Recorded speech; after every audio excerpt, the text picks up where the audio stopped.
Hey, Gathering family. Listen, we are 38 days away from Encounter. You can see the countdown clock right there in the lower corner.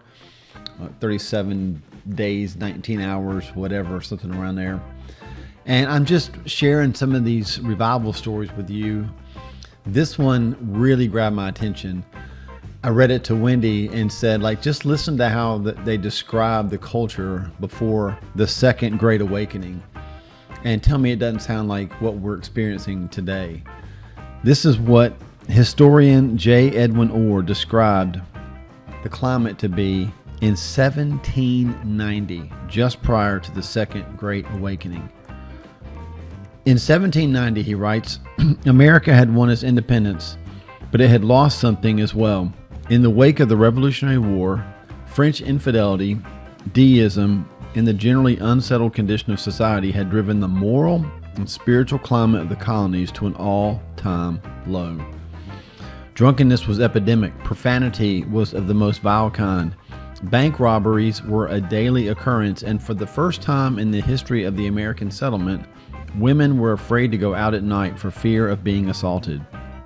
Conditions on campuses were no better. A poll taken at Harvard revealed that not one believer in the entire student body. At Princeton, where a similar survey was taken, showed there were only 2 Christians on campus.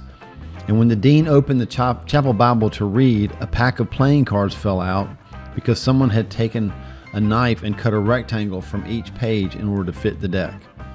Conditions on campus had degenerated to the point that all but 5 at Princeton were part of the quote-unquote filthy speech movement of that day.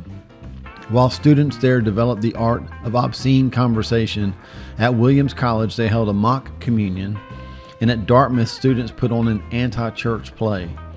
In New Jersey, the radical leader of the deist students led a mob to the Raritan Valley Presbyterian Church, where they burned the Bible in a public bonfire. Christians were so few on the average campus and were so intimidated by the non-Christians that they met in secret. They even kept their minutes in code so no one could find out about their meetings. Y'all, that was in 1790. The writer of the book I got that from summed it up like this: give or take a laptop or cell phone, it might as well be 1790. Over 200 years ago, you could argue that culture was just as bad as it is today. It may be even worse. If you're watching the Olympics, you've seen quite a few things that have kind of made you scratch your head and go, what in the world is happening right now? Maybe it was mocking the Last Supper. I happen to think it probably was more that than just a form of art. But even if it was a form of art, can't we all agree it was just gross and immoral? I've never heard F-bombs dropped as much as they are now. It's almost like it's becoming common language. And when I read about 1790, them having this moral depravity and how there was filthy conversation, I think we're there again. And while we could shake our heads and say, man, it just feels like it's getting worse and worse, I want to remind you that was right before the Second Great Awakening. Is it possible, y'all, that we're getting ready to experience revival because of how dark things are getting? Clearly, we have to have a revival of morality in our country. I was just at the gym earlier this morning and I was watching the news and I saw where in the Olympics, a biological male was allowed to box against a biological female, and he possibly broke her nose and she had to withdraw 40 seconds into the match because she was afraid of getting hurt worse. Y'all, this is insanity, right?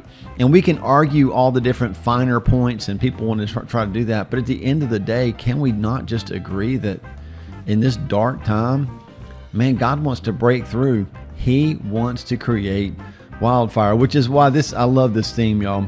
This theme, wildfire, for Encounter. He wants to birth this in us, through us. He wants to spread it to our city, to our state, to our country, I believe, to the world.